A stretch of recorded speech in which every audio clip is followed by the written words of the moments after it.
Hello everyone, आज की इस वीडियो में ब्रिज कोर्स 2026-27 कक्षा 9वीं सामाजिक विज्ञान की जो आपकी विद्यार्थी कार्य पुस्तिका है, इसके सप्ताह 2 का ए टू जेड कंप्लीट सॉल्यूशन इस एक ही वीडियो में आपको बताया जाएगा।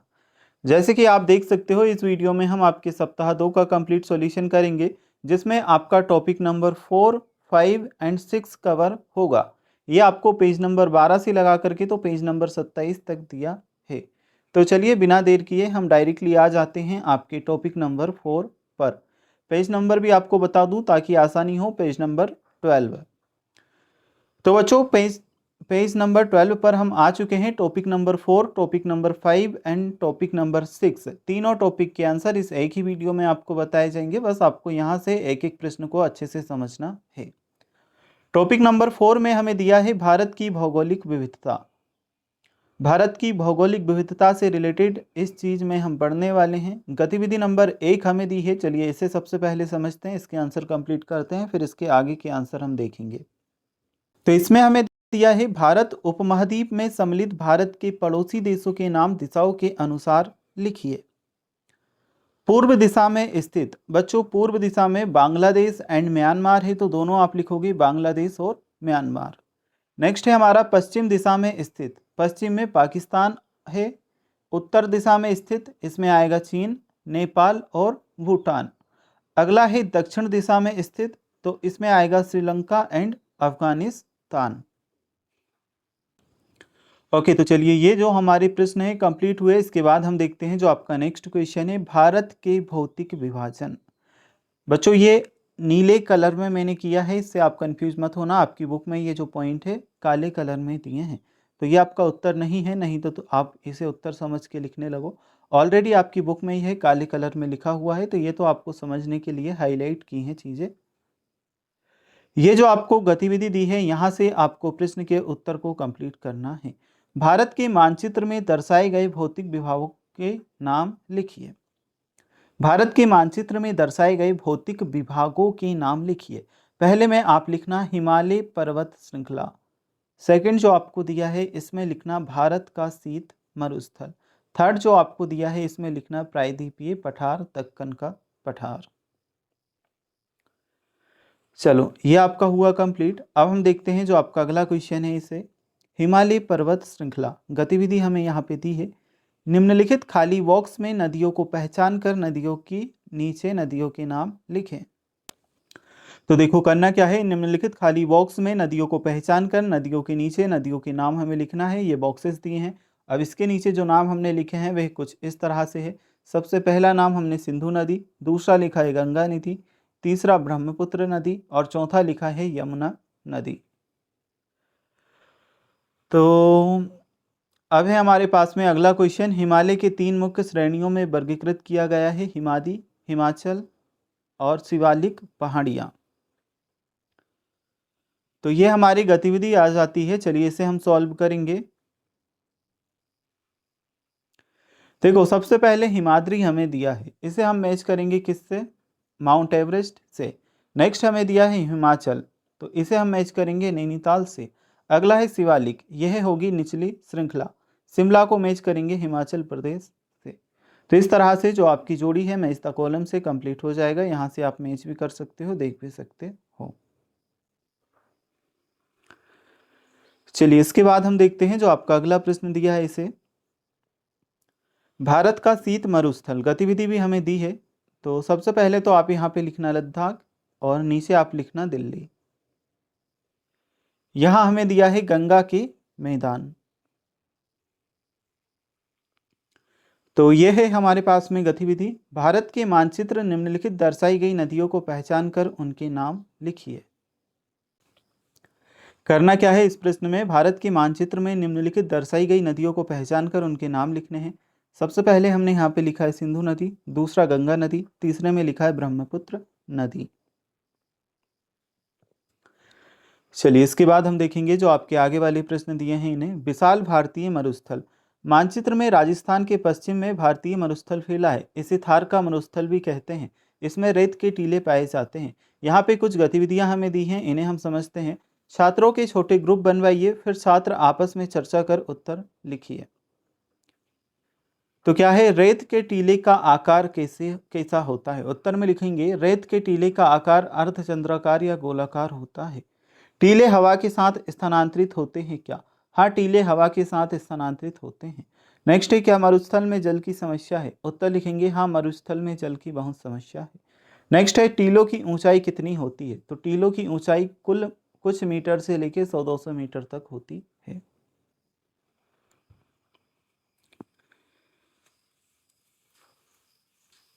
चलिए अब हम देखते हैं जो आपके प्रायद्वीपीय पठार करके और कुछ प्रश्न दिए हैं इन्हें। मानचित्र को देखते हुए छात्र आपस में चर्चा करें, विश्व की सबसे प्राचीन श्रृंखला कौन सी है? उत्तर में हम लिखेंगे अरावली पर्वत श्रृंखला। नेक्स्ट है, इन पहाड़ियों की सबसे ऊंची पर्वत चोटी कौन सी है? उत्तर आएगा अरावली की सबसे ऊंची चोटी गुरु शिखर है। नेक्स्ट है हमारे पास, यह प्राचीन श्रृंखला कितने वर्ष पुरानी है? तो उत्तर में करेंगे यह प्राचीन श्रृंखला लगभग 300 करोड़ वर्ष पुरानी है। चलिए ये हम कंप्लीट कर चुके हैं। अब बढ़ते हैं आपकी गतिविधि की तरफ। छात्र मानचित्र देखकर बताएं कि नीचे दर्शाए गए मानचित्र में कौन कौन सी पर्वत श्रृंखलाएं फैली हैं, उनके नाम व क्षेत्र लिखिए। सबसे पहले बच्चों हमने लिखा है हिमालय पर्वत, क्षेत्र आएगा उत्तर भारत। दूसरा हमने लिखा है विंध्याचल पर्वत, क्षेत्र आएगा मध्य भारत। तीसरा हमने लिखा है सतपुड़ा पर्वत और इसका क्षेत्र है मध्य भारत। नेक्स्ट हमने लिखा है पश्चिमी घाट पर्वत, इसका क्षेत्र है पश्चिमी भारत। और 5वें नंबर के में लिखा है पूर्वी घाट पर्वत, इसका क्षेत्र है पूर्वी भारत। नेक्स्ट हम देखें, भारत की तटीय रेखाएं तथा द्वीप समूह हमें दिए हैं, पश्चिमी तट, पूर्वी तट, और ये गतिविधि एक दी है, तो इस गतिविधि को हम समझते हैं। शिक्षक छात्रों के समूह बनाएं, एक समूह का नाम पूर्वी घाट रखे तथा दूसरे समूह का नाम पश्चिमी घाट रखे। अब दोनों समूह अपनी विशेषताएं लिखेंगे। पूर्वी घाट, यह पर्वतमाला बंगाल की खाड़ी के किनारे स्थित है। यह पर्वतमाला कई स्थानों पर नदियों द्वारा कट जाने के कारण खंडित हो गई। नेक्स्ट है हमारे पास पश्चिमी घाट, यह पर्वतमाला अरब सागर के किनारे स्थित है और यह पर्वतमाला निरंतर और अधिक ऊंचाई वाली है। आगे हम बढ़ते हैं, पेज नंबर 17 तक आपका कंप्लीट कर चुके हैं। अब आ चुके हैं आपके पेज नंबर 18 पर। यहाँ पे भी गतिविधि हमें दी है। छात्र संभावित सुधार घाट आपस में चर्चा करें। इसमें आपको आपस में चर्चा करनी है। अगर आपकी बुक में प्रॉपर जगह आपको लिखने के लिए दी है तो आप उत्तर लिख लेना। अगर आपकी बुक में इन प्रश्नों के लिए जगह नहीं है तो आप इन प्रश्नों के उत्तर चाहे तो ना लिखें, ठीक है। पश्चिम की ओर कौन कौन सी नदियां बहती हैं? उत्तर करोगे नर्मदा और तापी नदियां पश्चिम की ओर बहती हैं। पूर्व की ओर बहने वाली नदियां डेल्टा संभावित सुधार आकार का निर्माण करती हैं। तो हाँ, पूर्व की ओर बहने वाली नदियां डेल्टा आकार का निर्माण करती हैं। तो बच्चों ये तो आपको समझना था। इसमें अगर आपकी बुक में जगह नहीं दी है तो आप इनके आंसर चाहे ना लिखें। और ये भी मैंने ब्लू कलर में हाईलाइट किया है, तो इसका भी ये आपका आंसर नहीं है, ये आपकी बुक में ऑलरेडी पहले से ब्लैक कलर में दिया है, ठीक है। यहाँ पे आपको आंसर लिखना रहेगा जो आपकी गतिविधि दी है। नक्शे में दर्शाए गए बिंदुओं को पहचान कर उनके नाम लिखिए। तो इसमें हमें नाम लिखना है। देखो इसमें हमने लिखा है लक्षद्वीप द्वीप समूह, दूसरे में हमने लिखा है अंडमान और निकोबार द्वीप समूह। फिर है हमारे पास गतिविधि आपस में चर्चा करें। बच्चों इस प्रश्न के उत्तर के लिए भी अगर आपकी बुक में जगह नहीं दी तो आप इस प्रश्न का उत्तर भी मत लिखना। और हाँ, आपकी बुक में अगर इसके लिए जगह दी है तो आप इन प्रश्नों के उत्तर लिख लेना। भारत का एकमात्र सक्रिय ज्वालामुखी क्षेत्र कौन सी नदी द्वीप समूह में स्थित है? उत्तर में मैंने लिखा है भारत का एकमात्र सक्रिय ज्वालामुखी क्षेत्र अंडमान और निकोबार द्वीप समूह में स्थित है। सेल्यूलर जेल किस द्वीप समूह में स्थित है? उत्तर लिखेंगे सेल्यूलर जेल अंडमान और निकोबार द्वीप समूह में स्थित है। तो बच्चों इसके लिए अगर आपको जगह दी है तो उत्तर जरूर आप लिखना, नहीं दी है तो फिर आप उत्तर ना लिखें, क्योंकि जहाँ पे आपको प्रश्न का उत्तर लिखने के लिए जगह दी है उन्हीं प्रश्नों के आंसर आपको कर लेना है। तो बच्चों यहाँ से कक्षा 9वीं सामाजिक विज्ञान विद्यार्थी कार्य पुस्तिका ब्रिज कोर्स के टॉपिक नंबर 5 पर हम आ चुके हैं और यह आपके सप्ताह 2 का कार्य हम सॉल्व कर रहे हैं। टॉपिक नंबर 5 का नाम है मौसम और जलवायु। तो चलिए इसे हम सॉल्व करते हैं। किसी स्थान पर किसी विशेष समय दिन घंटे में तापमान, वर्षा, पवन, आर्द्रता और वायुदाब की स्थिति को मौसम कहते हैं। मौसम जल्दी जल्दी बदलता रहता है, ठीक है, मौसम जल्दी जल्दी बदलता है। मौसम के मुख्य तत्व है तापमान, वर्षा, आर्द्रता, वायु की गति व दिशा और वायुमंडलीय दाब। जलवायु के मुख्य तत्व हैं औसत तापमान, औसत वर्षा, आर्द्रता, वायु की सामान्य दिशा और ऋतु चक्र। मौसम व जलवायु में हमें अंतर बताने थे, तो यहाँ पे हमने कुछ अंतर लिखे हैं। समय अल्पकालिक होता है मौसम का और शीघ्र बदलता है, और उदाहरण आज की बारिश। जलवायु दीर्घकालिक समय के लिए रहती है, परिवर्तन धीमा होता है, और उदाहरण किसी क्षेत्र में औसत वर्षा। सही गलत लिखिए। मौसम लंबे समय तक एक सा रहता है, यह आपका है गलत। जलवायु किसी क्षेत्र के स्थायी विशेषता है, यह है सही। आज का तापमान जलवायु का उदाहरण है, यह है गलत। अब हमारे पास अगले प्रश्न आ जाते हैं, इन्हें हम देखेंगे। आज के दिन अपने आसपास के मौसम का ध्यान से अवलोकन करें और तालिका में भरें। मौसम के तत्व, आज की स्थिति, तापमान डिग्री सेल्सियस में। आप अपने अकॉर्डिंग अगर इसका करना चाहते हो तो कर सकते हो, बाकी ये भी लिख सकते हो। जैसे कि आज यहाँ तापमान 32 डिग्री सेल्सियस है। आसमान में बादल बताना है, साफ है, बादल है या धुंध है, तो थोड़े बादल हैं। नेक्स्ट, वर्षा हो रही है या नहीं, तो नहीं हो रही। पवन तेज धीमी या नहीं, हवा तेज है, धीमी है या नहीं चल रही, तो हमने लिखा है धीमी चल रही है। आर्द्रता अधिक है या कम है, तो कम है। चलिए, अब हमें कुछ और प्रश्न दिए हैं, इन्हें हम देखेंगे। गतिविधि, मौसम या जलवायु छांटिए। नीचे दिए गए कथनों को सही कॉलम में लिखिए। तो यहाँ पे हमने कथनों को सही कॉलम में लिखा है। देखो, एक साइड है हमारा मौसम, सेकंड साइड है हमारा जलवायु। मौसम और जलवायु के दो अलग अलग कॉलम्स दिए हैं। इधर हमने मौसम को लिखा है, आज सुबह ठंड है, कल तेज हवा चली, आज दोपहर तेज धूप है, आज आर्द्रता अधिक है, आज तापमान 38 डिग्री सेल्सियस है, कल शाम आंधी आई थी। जलवायु में हमने लिखा, राजस्थान में कम वर्षा होती है, केरल में अधिक वर्षा होती है, लखनऊ में वर्षा बहुत कम होती है, असम में साल भर बारिश वर्षा होती है, ठंड के मौसम में कोहरा पड़ता है। अभी बच्चों, हमारे पास अगली गतिविधि और इन प्रश्नों के उत्तर हम देखेंगे। थोड़ा सा जूम कर भी मैं आपको बता दूंगा अगर आपको इन प्रश्नों के उत्तर लिखने में दिक्कत आ रही है तो। पहले नंबर के प्रश्न में हमसे पूछा, मौसम जल्दी जल्दी क्यों बदलता है।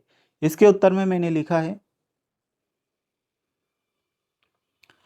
मौसम जल्दी जल्दी इसलिए बदलता है क्योंकि तापमान, वायु आर्द्रता और वायुदाब की स्थिति लगातार बदलती रहती है। ठीक है, यह आपके प्रश्न का उत्तर है।